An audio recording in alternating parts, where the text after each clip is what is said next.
विद्या भारती गुजरात क्षेत्र और श्री सरस्वती विद्या सेवा मंडल द्वारा प्रबंधित श्री सरस्वती शिशु मंदिर विद्यालय विभापुर में एक अभिभावक सम्मेलन का आयोजन किया गया। विद्या भारती गुजरात क्षेत्र और श्री सरस्वती विद्या सेवा मंडल द्वारा संचालित श्री सरस्वती शिशु मंदिर विद्यालय की संयुक्त पहल के रूप में आयोजित किया गया।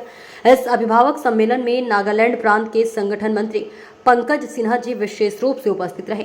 उन्होंने अपने 40 वर्षों के अध्यापन अनुभव से नागालैंड प्रांत की वर्तमान स्थिति और उसके बीच में विद्या भारती के कार्यों की जानकारी दी। इसके अलावा उन्होंने गुजरात के लोगों को नागालैंड प्रांत में आने और उनकी शिक्षा प्रणाली से परिचित होने के लिए आमंत्रित किया। वहीं दूसरी ओर विद्यालय के प्राध्यापकों द्वारा विद्यालय परिसर को आकर्षक तरीके से सजाया गया और स्कूली बच्चों द्वारा भव्य गीत प्रस्तुत किया गया। इस कार्यक्रम में स्कूल के ट्रस्टी, प्रशासक, प्राचार्य संघ, राष्ट्रीय सेविका समिति, विश्व हिंदू परिषद, भारत विकास परिषद, ग्रामीण और पत्रकार शामिल हुए। विद्यालय के प्रचार अध्यक्ष हिमांशु परमार द्वारा इस कार्यक्रम का संचालन किया गया तो पंकज सिन्हा जी ने नागालैंड की स्थिति की कहानी और लोगों के विचारों के साथ वक्तव्य दिया और शिक्षा के कार्य की बात पेश की। संपूर्ण क्षेत्रों में, खाली नागालैंड में नहीं, कार्यरत हूँ। परिस्थितियाँ बहुत बदली है। पहले की परिस्थितियाँ बहुत भयंकर थी। आए दिन गोली की आवाज़ सुनाई देता था, बम की आवाज़ सुनाई देता था। भारतीय सेना और आतंकवाद के बीच में युद्ध के जैसा दिखाई देता था। अब परिस्थितियाँ बिल्कुल बदल गई है। इन 7-8 वर्षों में ऐसा लगता है कि नागालैंड में तो बहुत ही शांति की स्थापना हो चुकी है। इसका कारण 2 कारण हैं। एक कारण ऐसा है कि हमारी जो संस्थाएं हैं, हम जिस संस्था से निकले हैं, राष्ट्रीय विचारों को लेकर निकले हैं, तो विगत 40-50 वर्षों से अंदर अंदर के गांव में लोगों के साथ मिलकर जो राष्ट्रीय कार्य जो हुआ, उसके कारण वैचारिक परिवर्तन भी आया है। उसका भी ये परिणाम सुखद दिखाई दे रहा है। दूसरा कारण है कि भारत की जो सरकार वर्तमान में है, वो वास्तव में भारत की प्रकृति को स्थापित करना चाहती है।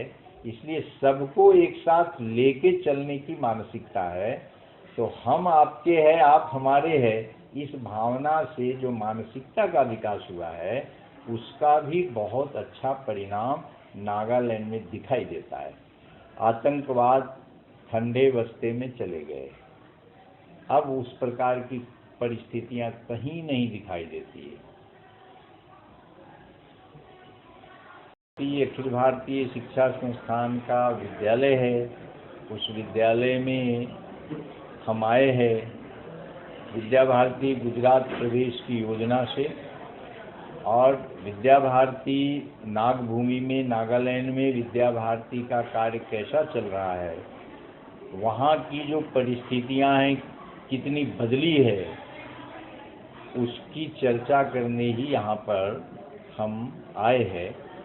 और पूरे गुजरात प्रदेश में ऐसे 18 तारीख से मैं प्रवास कर रहा हूँ और इस प्रकार के अभिभावकों के बीच में और बाकी सब निमंत्रित सज्जनों के बीच में यह विषय रखने के लिए कि नागालैंड की परिस्थिति कैसी है और विद्या भारती शिक्षा संस्थान का कार्य नागालैंड में कैसा हो रहा है, इस उद्देश्य से ही मेरा प्रवास चल रहा है। सर, खास करके किस तरह की परिस्थितियों का वहाँ पर सामना किया जाता है? क्या डिफिकल्टी किस तरह की रहती है? अब जो आप प्रश्न कर रहे हैं किस परिस्थितियों का, एक परिस्थिति थी आतंकवाद की परिस्थिति,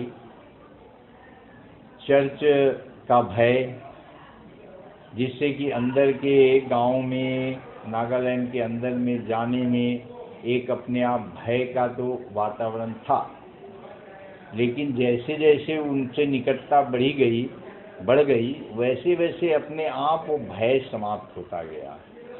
जिस प्रकार का प्रचार था कि नागा समाज बड़े भयंकर है, नागा समाज किसी को हत्या कर देंगे, मार देंगे, ये बिल्कुल गलत है। ये गलत प्रचार हुआ और दूर बैठे निवासियों के मन में भय भी जो था, वह संशय भरा भय था, इसमें सच्चाई नहीं थी।